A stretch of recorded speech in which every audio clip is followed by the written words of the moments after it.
Next up, we've got Bouzid Choubane, the new director of the National Center for Pavement Preservation as of August of last year. And prior to that, he worked for the Florida DOT. Good morning. As Todd said, my name is Bouzid Choubane. For those of you that do not know me, I just joined NCPP about a year ago. And before that, I was with the Florida Department of Transportation. You know, Tim is always a tough act to follow. Plus, I don't have his speaking abilities and his gift. But in any case, I think, like he mentioned, FP2 is one of our primary sponsors in terms of NCPP, and it's a relationship that we value and we continue to nurture. But these type of partnership meetings, I think they provide opportunities for us to strengthen and renew relationships, making new ones, and get to know each other better. I am also here to learn and listen and kind of broaden my knowledge and perspective. So before starting, I think some of you have already heard this story, but I think it's a cute story. Let me say it again. I have two grandkids that live in North Carolina. When the oldest grandkid was 5 years old, I went with my son to visit them in North Carolina. So he knows I am from Florida. He knows I live in Florida. So he assumed I am typical Floridian. You know, he's 5 years old. And so he told my son, "Where do you live?" And my son looked at him and said, "Well, I live in Florida with Grandpa." So he looked at my son. He was kind of puzzled by that answer, and he looked at him. He said, "If you really live in Florida, how come you speak more clearer than Grandpa?" So that puts things into perspective. Yeah. So before starting, let me give you some some quick facts about the National Center for Pavement Preservation at MSU. NCPP was established in 2003 through collaborative effort of Michigan State University, FHWA, and FP2. Its primary objective is to provide outreach, education, and research to advance the state of a practice. In addition, NCPP is currently administering Pavement and Bridge Preservation Technical Services Program, or known as TSP2, and the Equipment Management Technical Services Program, or known as EMTSP for AASHTO. This slide shows that, probably are all familiar with that, the 4 regional partnerships for each of the bridge and pavement preservation. This year, we have had some staff changes. From the purely technical side, between retirement and people leaving, we have had an entirely clean slate, so to speak. This provides for a unique opportunity to bring aboard new people who not only have strong, relevant experiences, but also embody fundamental values of trust, integrity, respect, collaboration, authenticity, humility, and teamwork. To keep progressing as a team and institution, we must be aligned in our approach as driven by our mission and these core values, one that we cannot afford to veer from. As such, we were fortunate to welcome Nancy Heather. Nancy has a long tenure with the North Dakota DOT Bridge Division. This is from the bridge side. Rex Eberly, I think Rex is here. Could you stand to be recognized? There you go. I think Rex does not need any introduction. He has more than 40 years hands-on, boots-on the ground experience within the pavement preservation industry. And we are also in the process of finalizing another great addition to our team. So hopefully we'll make an announcement pretty soon. I would also like to take the opportunity to reemphasize that synergistic collaboration and partnerships are essential to advancing the state of the practice and knowledge. We cannot exist in isolation and must interact across discipline institution, and association, as guided by our mission and objective. As the famous quote goes, alone we can do so little, together we can do so much. Now, let me start my presentation of the TSP2 status update by providing a context and providing some quick facts that may be of interest. Many people take for granted transportation infrastructure, the very system that supports almost every aspect of our life. More concerning, though, it does not always appear to be a priority for some of our elected officials to develop and preserve a premier transportation infrastructure system.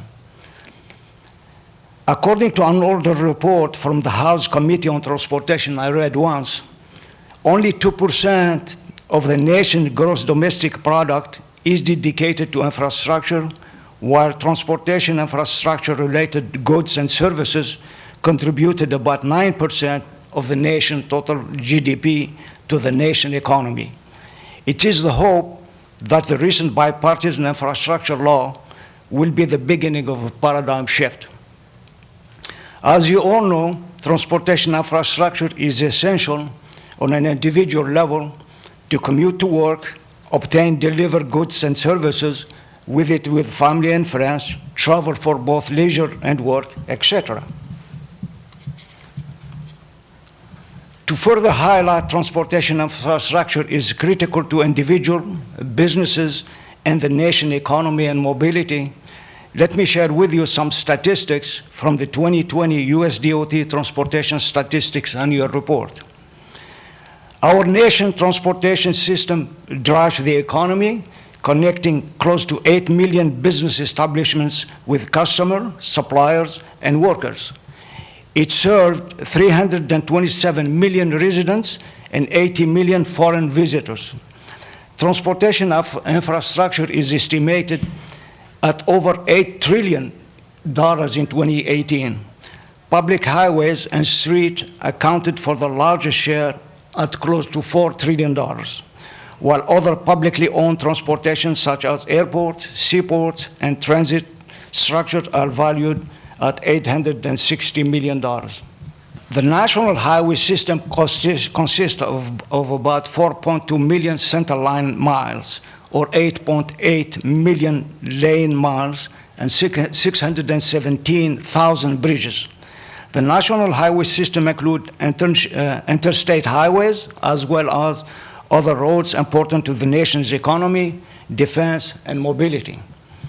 Local roads are by far the most extensive, amounting to close to 70% of total center line miles.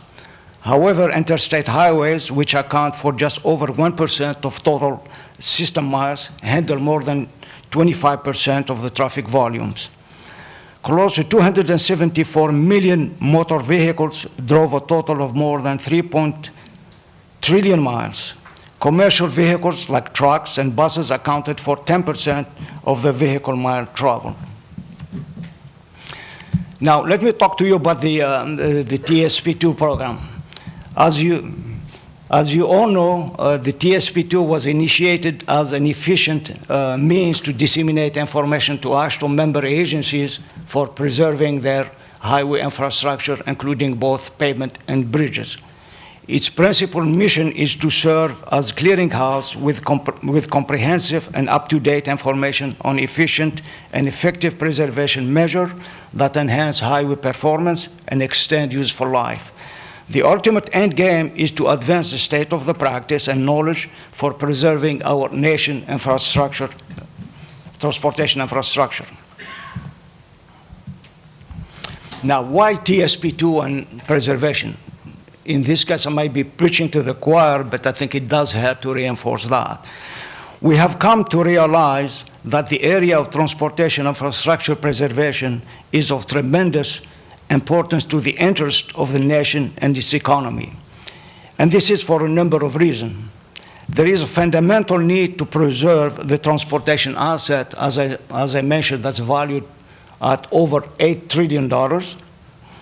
Preservation is also critical to public agencies' essential mission to provide a safe, resilient, and durable infrastructure. But ultimately, it's about economics.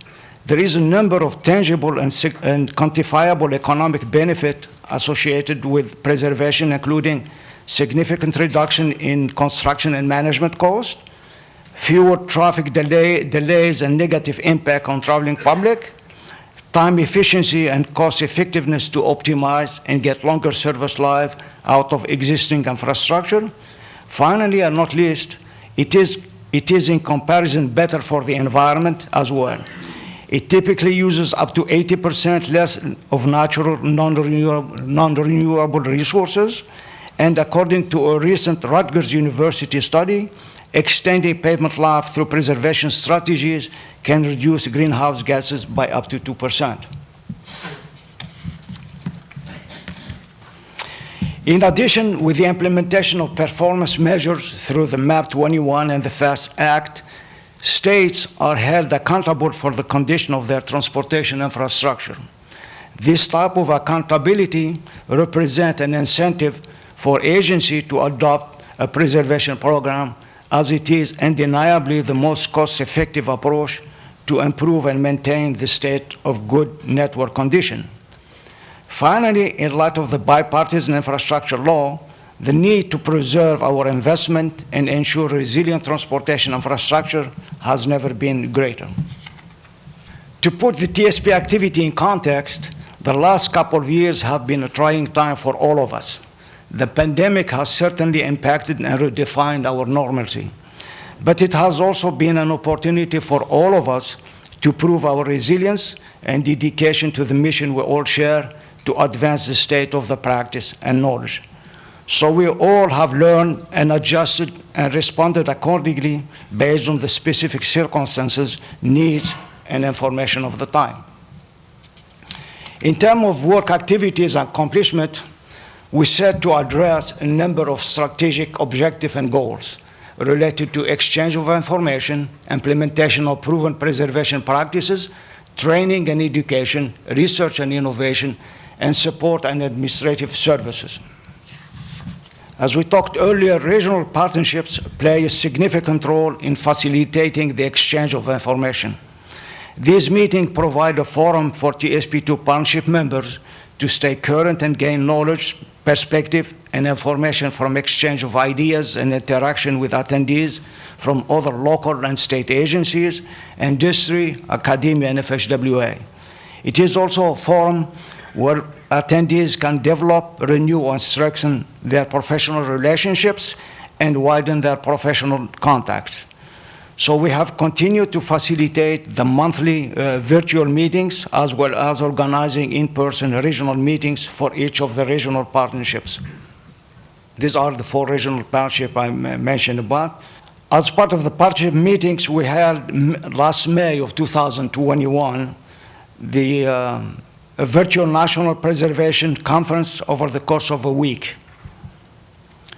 This conference consisted of 9 sessions with over 750 attendees, representing 50 states, 4 Canadian provinces, and many local agencies.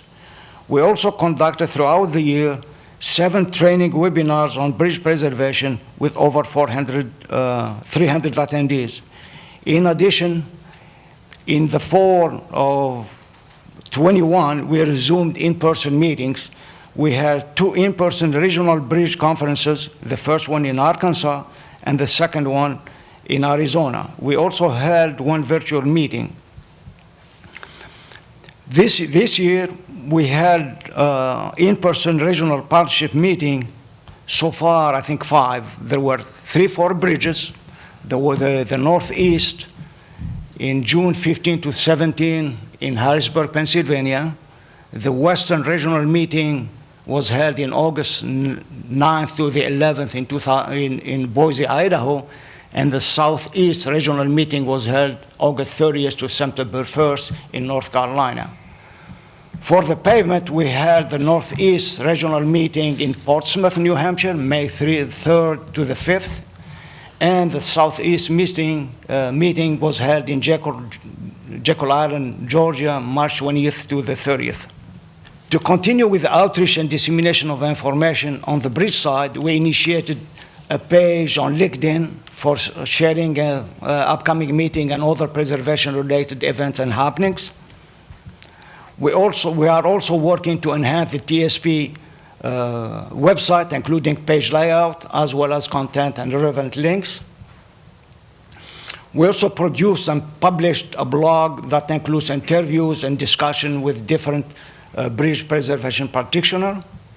The partnership also worked with FHWA Bridge Preservation Expert Task Group to create and publish several concise guides to bridge preservation action, including thin polymer overlay system, concrete deck repair, bridge cleaning, maintenance and removal of bridge bearings, and so forth. These guides are also available to download as app for use in the field. We have continued to have the monthly conference call for technical meeting for each board of directors, as well as for the regional and national bridge preservation working group. We published a bridge deck preservation resource guide. We continue with the effort to enhance a bridge product technology database that lists available bridge deck preservation products and technologies and their respective technical attribute. The database, which is a dynamic resource for bridge owner, academia, and industry, is designed to potentially include other products and technologies for other bridge elements, as well as for other product and technology used in transportation area, example, pavement and associated element within the right-of-way. The Regional Bridge Preservation Partnership formed the National Coating Working Group and initiated an NCHRP domestic scan of bridge recoating practices. The focus area include the recoating options, decision-making, evaluation, surface preparation, removal and replacement best practices. The National Bridge Deck Working Group developed the Concrete Bridge Deck Preservation Guide that was recently published as a resource. In terms of pavement-related activity, the state in the northeast, as I said, in terms of pavement-related activity, the state in the Northeast Pavement Preservation Partnership have made available their preservation specification on TSP website. We guided and facilitated the development of an open online database for preservation treatment that document related costs and quantity for the Midwest state. The ETF, the Emergent Task Force, developed a number of specifications and guidelines. The Concrete Task Force developed the construction guide specification for diamond grinding. And we continue to play a role and expand to facilitate the implementation of findings as part of NCAT Main Road Partnership. The existing certification exams have been developed into optional online exams as well. These exams allow to expand the reach to individuals who would otherwise need to go to an in-person meeting or college testing center to take exams. There is also a Spanish version of these exams. And also, as I mentioned earlier, we also have conducted 7 local agency training webinars on the basics of bridge preservation. In terms of research and implementation, we actively participated in the developing the recently released update to the FHWA Pavement Preservation Research Roadmap.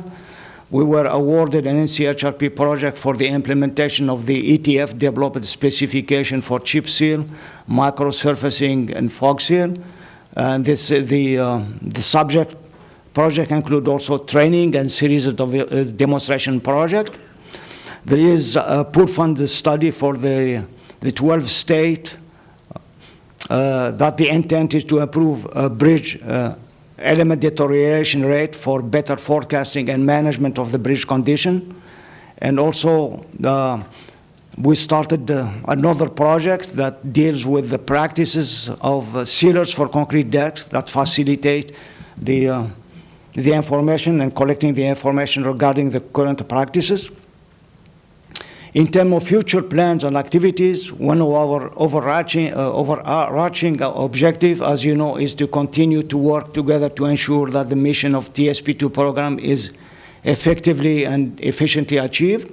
As such, we'll continue to provide technical support, facilitate regional partnership activities, provide effective interactive website, and offer targeted individual assistance as needed or requested. We have recently submitted a TSP triennial plan to AASHTO for consideration. The proposed plan addresses strategic goals and activities related to 3 overarching objective categories, namely outreach, training, and education, and research and innovation. As I mentioned earlier, we have resumed our in-person regional partnership meetings. The schedule and date are shown on this website, on this slide. The National Pavement Conference is scheduled for September 18th through the 21st of next year in Indianapolis. And then the National Bridge Conference is set for 2024, but the date and location are yet to be determined. One thing I encourage you to do for the upcoming national conference is for the state to be a full participant. I think it's important for you to showcase your project and what learned and your experiences and so forth. So we look forward for you to submitting your name and the project you'll be talking about. So to conclude, I hope your attendance here will be a worthwhile experience as well as time well spent in your exploration of all that the meeting and St. Louis have to offer. Thank you again for the opportunity to be here. Thank you. The preceding was produced by the National Center for Pavement Preservation. More information can be found on the web at pavementpreservation.org. Additional support provided by Michigan State University.